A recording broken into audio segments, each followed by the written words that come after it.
Inicia Mirada 2020. Su visión cuenta. Dirige Orlando Caballero Díaz.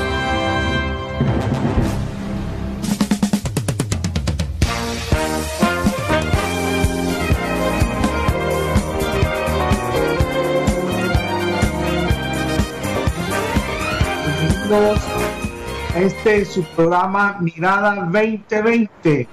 Como todas las noches, le damos la más cordial bienvenida, siendo las 8:30 en punto, al Sistema Cardenal.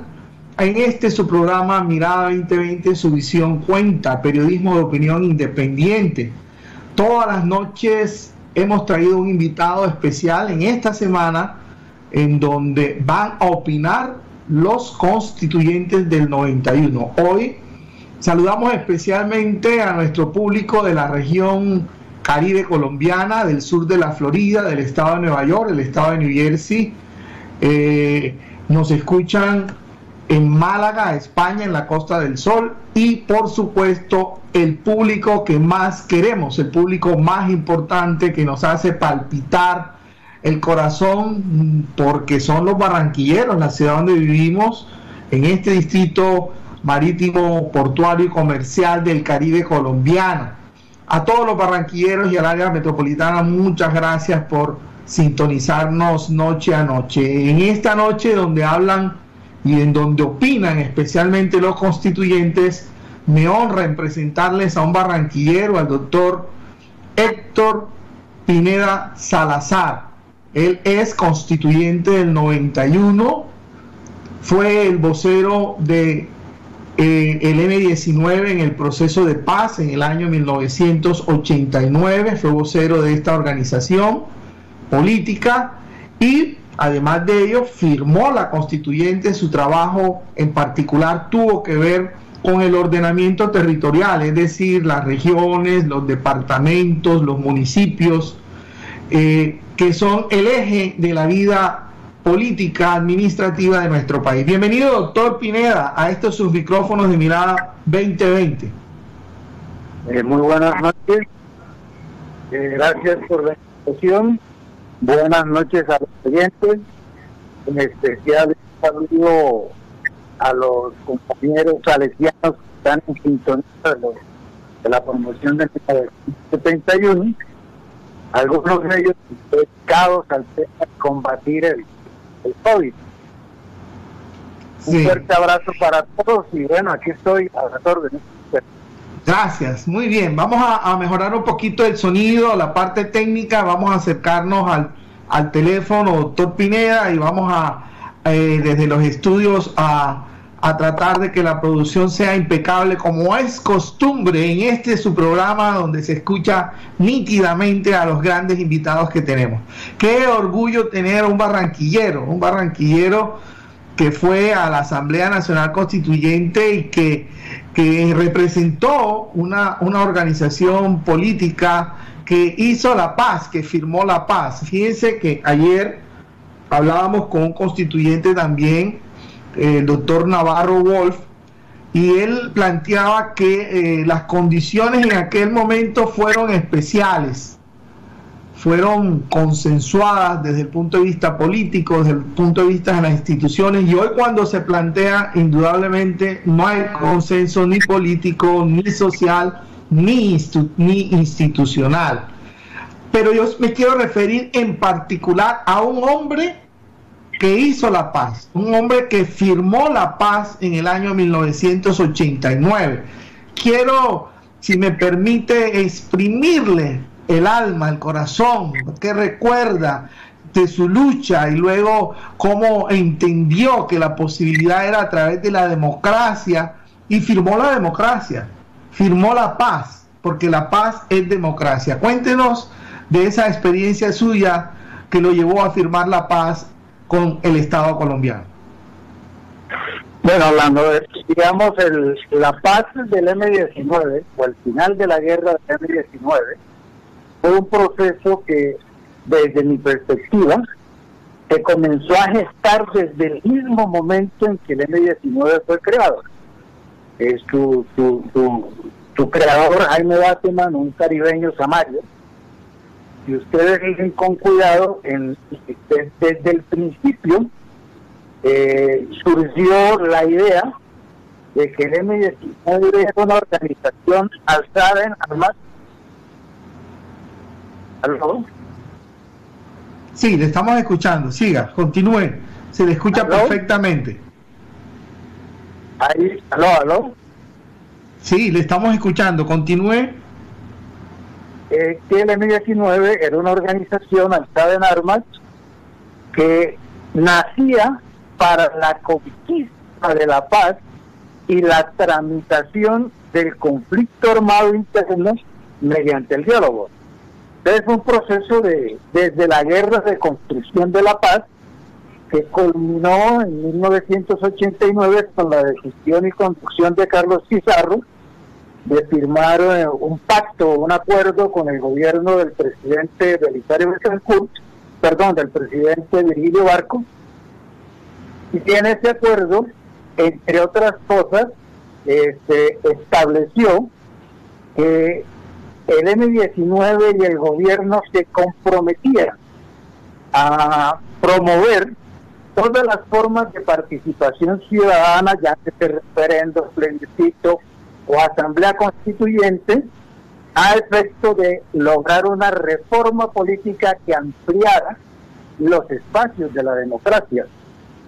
Y esa decisión gubernamental y del M-19 coincidió con la insurgencia civil y juvenil de la séptima papeleta. Eso creó un ambiente propicio que desembocó en el pacto político que convocó a la Asamblea Nacional Constituyente, evento electoral que se realizó en 1990, el 9 de diciembre, y que culminó con la elección de 19 constituyentes del ADM-19, que sesionamos durante 6 febriles meses en 1991, dando como origen a la carta vigente. Es decir, hubo una decisión de paz del M-19 y una transformación institucional que realizó o lideró el M-19 con otras fuerzas políticas, sintetizada en un pacto para la paz, como es la Constitución de 1991, hoy vigente.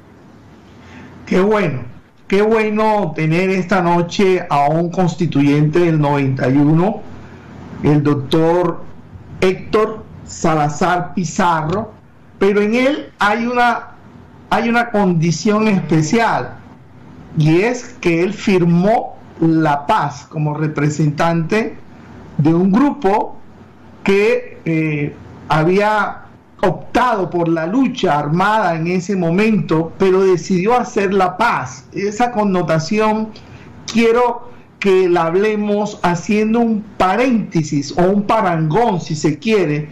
¿Por qué a todos los miembros de la ADM-M-19 no se les ha estigmatizado, como se les ha estigmatizado a los miembros de la FARC que firmaron la paz? Desde el punto de vista político y desde el punto de vista de ser un pacifista, ¿cómo explica usted esa situación de que hoy día se estigmatizó a quienes, viniendo de la guerra, firmaron la paz, en particular a los miembros de la FARC, y no así a los miembros del M-19 que han ocupado altísimos cargos por elección popular y han sido representantes de un renacer de un movimiento político como fue la ADM-19? Bueno, varias cosas, Orlando, frente a tu pregunta. Bueno, la primera, digamos, cada organización armada en ese momento pues tenía su perfil, tenía sus maneras de hacer las cosas, sus maneras de hacer la guerra, porque la guerra tiene límites. Y eso pues generaba también o aceptación o simpatía o rechazo. Eso es lo primero. Lo segundo, no es cierto que el M-19 y sus integrantes no hemos sido estigmatizados. Te recuerdo que después de la firma de la paz, Carlos Pizarro, el máximo comandante de la paz del M-19, fue asesinado en un avión comercial volando de Bogotá hacia Barranquilla para el lanzamiento de la campaña presidencial.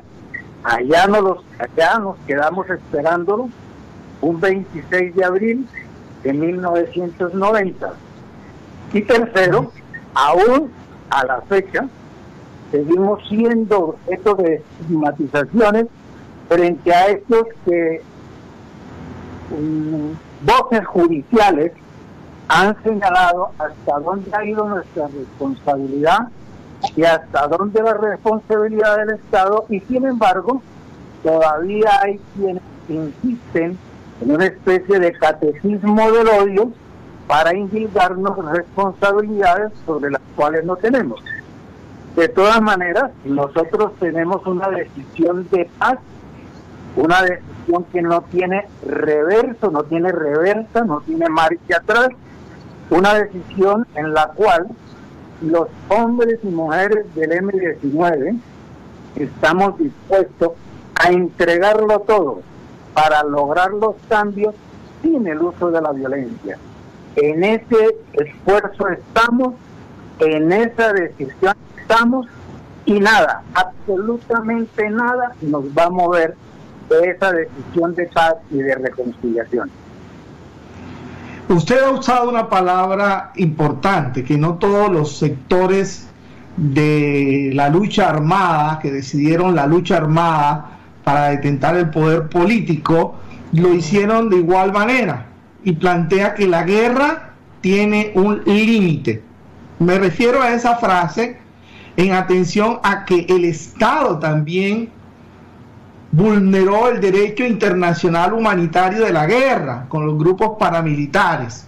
¿Qué opinión le merece a usted esa forma con que el Estado persiguió, en particular, los movimientos subversivos, específicamente los que recientemente hicieron la paz con el gobierno? Te voy a responder con la frase de uno de los comandantes del M-19, como lo fue Álvaro Fayad.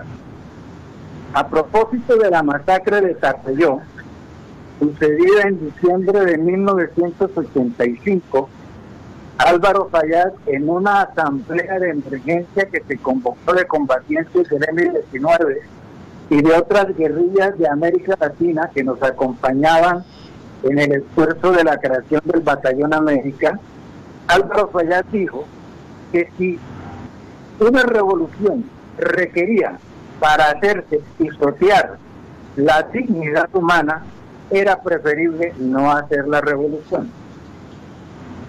Tomando esas palabras de Álvaro Fayad, puedo decirte que un Estado cuyas fuerzas armadas cometan crímenes y violen los derechos humanos es unas fuerzas armadas y un Estado que no merece existir. Ningún Estado, por muy legítimo que sea, tiene el derecho y está por encima de la dignidad humana. Un Estado que se parezca en sus maneras de hacer las cosas a los criminales es un Estado que no merece existir. Bueno, pero se comenta muchos sectores de la opinión, o algunos de ellos, de los más fuertes, de los extremos, que a la subversión que mató, que violó derechos humanos, que violó mujeres, de una manera generalizada, se trata de justificar esa actitud del Estado para contrarrestar, digamos, si vale la expresión, el mal con el mal, violación de derechos humanos con violación de derechos humanos, buscando una paridad que desde el punto de vista político y de la responsabilidad del Estado, como bien lo dice usted, es distinto la responsabilidad del Estado que a fuerzas que se lanzan a través de las armas para la conquista del poder. Quiero destacar otra frase suya. El M-19 ha luchado y va a luchar por la paz y no va a dar un paso atrás. y que el legado que le da el M19, la ADM19 como muestra de paz, fue haber participado de esa Asamblea Nacional Constituyente, que de alguna manera fue un gran consenso histórico que nunca antes visto en la historia de Colombia, en donde grupos subversivos, no solamente el M19, sino que también hubo otros, tendremos un invitado acá el día viernes del PRT, hicieron la paz para dar una constitución de las mejores del mundo, las más pacifistas, la que reconoce y está fundada en lo que usted plantea, y es en los derechos fundamentales, en los derechos humanos de todos los coasociados.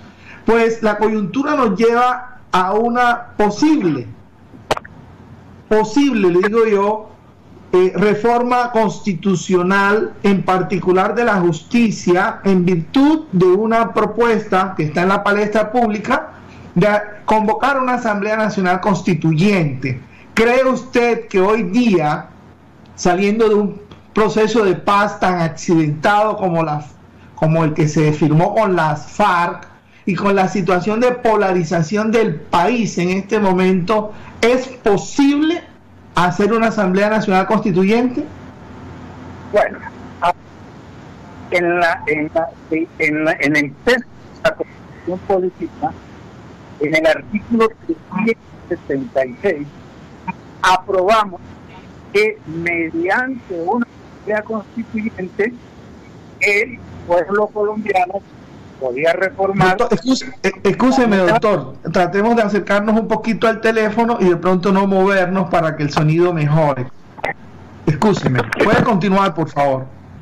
Entonces, se decía que mediante el artículo 376 de la Constitución, nosotros aprobamos como un mecanismo idóneo para una reforma constitucional o una nueva constitución, la convocatoria a una Asamblea Nacional Constituyente.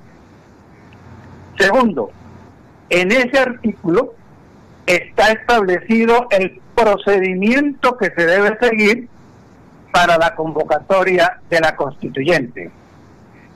Ese procedimiento nos dice lo siguiente: el Congreso, mediante ley, tanto de Senado como de Cámara, debe, mediante una ley, convocar a el pueblo colombiano para que se pronuncie si quiere o no una Asamblea Constituyente. En esa ley se debe establecer para qué se convoca la Constituyente, o sea, cuál es el marco de sus poderes y por cuánto tiempo va a sesionar. Esa ley debe ser sometida a consulta, y para que sea viable tiene que alcanzar 1/3 del censo electoral vigente. Y luego, si logra ese umbral, entonces se convoca a votación para que se conforme la constituyente. Y mientras ella está sesionando, el Congreso cesa sus funciones. Entonces, la pregunta que tenemos que hacer es: ¿hoy existirá el tiempo para convocar a una constituyente siguiendo los procedimientos establecidos en la Constitución? En mi modo de ver, no hay tiempo para eso. Pero, digamos que el Congreso se pone de acuerdo, que la precaria mayoría que existe en el Congreso, tanto en Senado como en Cámara, logran torcerla, voltearla y logran una mayoría abrumadora, y se convoca entonces a la ley, sacan la ley adelante, viene entonces la consulta tiene un procedimiento previo de control constitucional, viene entonces el debate, se fija la votación. Y mientras todo eso pasa, el gobierno Duque se acaba. Y este Congreso también se acaba. Luego, en mi modo de ver, es una utopía por el procedimiento establecido en el artículo 376 que podamos tener una asamblea constituyente en corto tiempo. En segundo lugar, sí. Siga. En segundo lugar, entonces, hablemos de las circunstancias políticas, porque digamos las circunstancias procedimentales no dan el tiempo para eso. De las circunstancias políticas, ¿qué nos dicen? Desde hace exactamente 12 años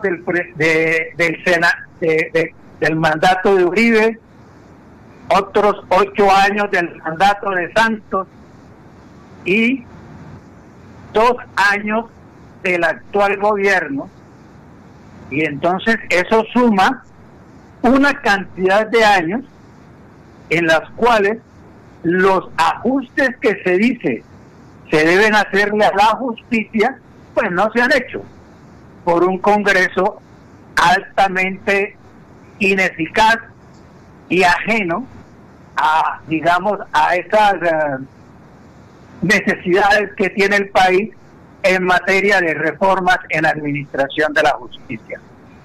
Y entonces ahora que la justicia comienza a funcionar y comienza a dejar de ser una justicia para los de Ruana y comienza a tocar a los intocables, entonces se les ocurre que hay que convocar una constituyente para acabar con esa justicia que empieza a funcionar.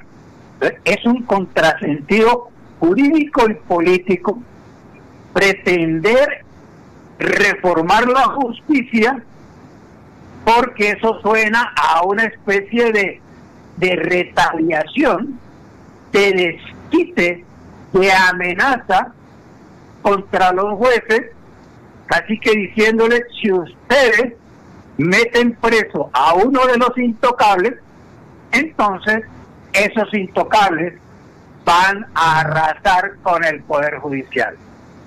Ya ha anunciado parte de los promotores de esta constituyente para la reforma de la justicia, que tendría como propósito la reforma crear una especie de tribunal único y suprimir a los poderes judiciales que están investigando a algunos intocables de este país. Es decir, política y jurídicamente no tendría viabilidad una convocatoria constituyente para hacer un poder judicial vestido de perfil, es decir, del tamaño de los que están gobernando, para que quede impune una serie de delitos que están comenzando a ser investigados por la justicia y sobre la cual ya la justicia está tomando definiciones y decisiones. Una de las críticas que se hace precisamente al M-19 es infundada o fundada, estoy hablando con una fuente directa de esta organización política guerrillera, es que acabó con el Palacio de Justicia, con una toma que hizo famosa el Palacio de Justicia, y esa corte que era ejemplo latinoamericano por la producción jurídica e intelectual de sus miembros, fue prácticamente arrasada. La historia la cuentan de 1000 maneras, que Pablo Escobar se unió con el M-19 para la toma del Palacio de Justicia con el propósito de presionar para la no extradición suya, y que eso fue un arreglo que hubo entre narcotráfico y el M-19. Esa es una parte de la historia que se ha contado de 1000 maneras. Algunos la niegan, otros la afirman. Hay series de televisión, hay series de cine ¿Cuál es la realidad desde el punto de vista de un hombre que perteneció al M-19 y que firmó la paz? ¿Cuál es la realidad de ese evento con la Corte Suprema de Justicia de Colombia? Bueno, en primer lugar, existe un informe final de la Comisión de la Verdad sobre los hechos del Palacio de Justicia. Eso no fue escrito por el M-19, sino que fue escrito por los doctores Jorge Aníbal Gómez Gallego, José Roberto Herrera Vergara y Nilson Pinilla Pinilla. Ese informe dice todo lo que sucedió en el Palacio de Justicia con pelos y señales.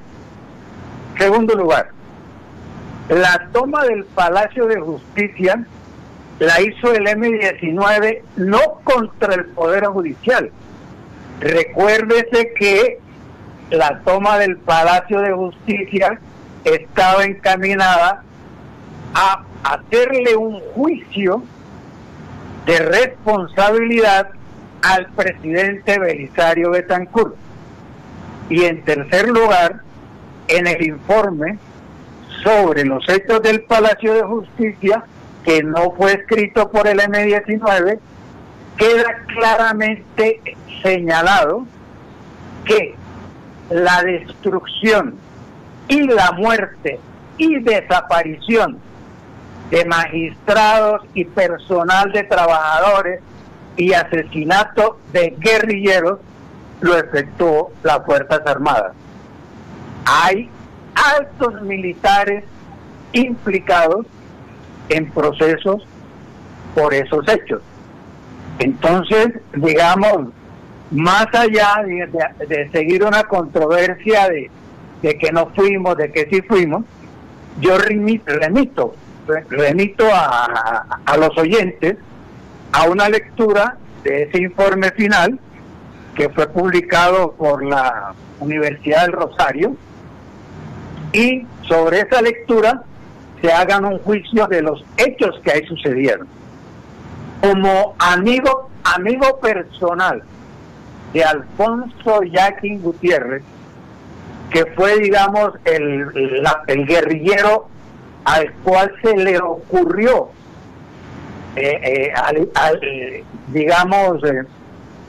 imitando a una acción que hizo Rafael Uribe cuando la hegemonía conservadora de Rafael Uribe le dijo al presidente conservador de ese entonces: si las demandas del Partido Liberal, que en ese momento tenía guerrilla, no son tenidas en cuenta por el gobierno, el Partido Liberal le hará una demanda a mano armada al gobierno.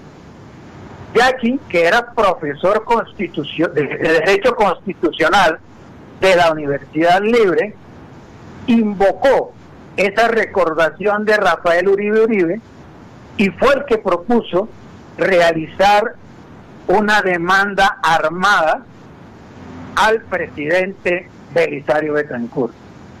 En esos momentos yo me atrevía a decirle: mire, lo que pasa es que al presidente no se le juzga en los tribunales de justicia, al presidente se le juzga en la comisión de acusaciones del Congreso de la República, de la Cámara de Representantes, más concretamente. Y él respondió: lo que pasa es que se trata de ir a uno de los poderes más prestigiosos que tiene el país, con mayor legitimidad política y moral, para que ese poder reciba la demanda. Por eso se hizo en la toma del Palacio de Justicia.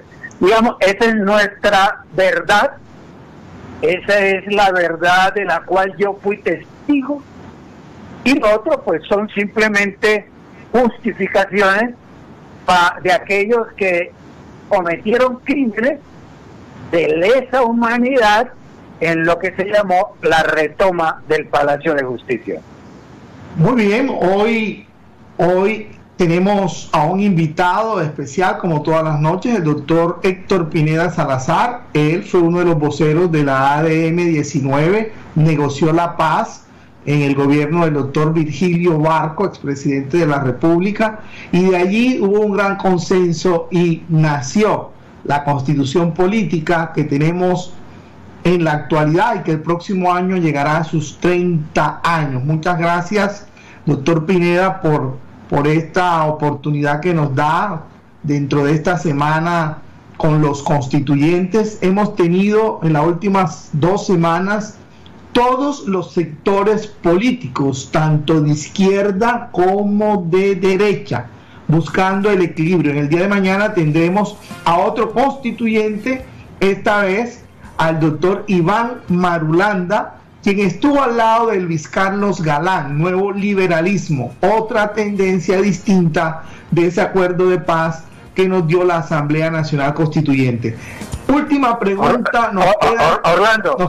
¿Sí? Orlando, yo de todas maneras, frente a estos temas donde recordamos hechos de guerra del pasado, yo sé que eso remueve heridas, yo sé que eso revive dolores, y yo por eso desde estos micrófonos quiero reiterar nuevamente nuestra decisión de pedir perdón por los dolores y las heridas que causamos, no solo con los hechos del Palacio de Justicia, sino también con todos los hechos bélicos que realizamos durante nuestra existencia. Creemos que hoy hay que superar esos dolores, hay que sanar esas heridas y poner a Colombia en el camino de la reconciliación. En eso vamos a insistir y en eso insistimos. Bueno, muchas gracias por la atención. Mañana tendremos otro gran invitado. Los micrófonos para que se despida en 1 minuto. Nos hemos pasado de tiempo. Muchas gracias por su intervención, y esta parte es realmente sensible que se le agradecerá el pueblo colombiano. Medio minuto para despedirse, por favor. Bueno, muchas gracias, Orlando, muchas gracias a los oyentes, y decirles que nosotros, los desmovilizados del M19, insistiremos en el camino de la no violencia para llegar al poder en Colombia. No habrá otro camino distinto. Muchas gracias, Dios los bendiga. Hasta mañana, nos vemos, cuídense mucho, chao.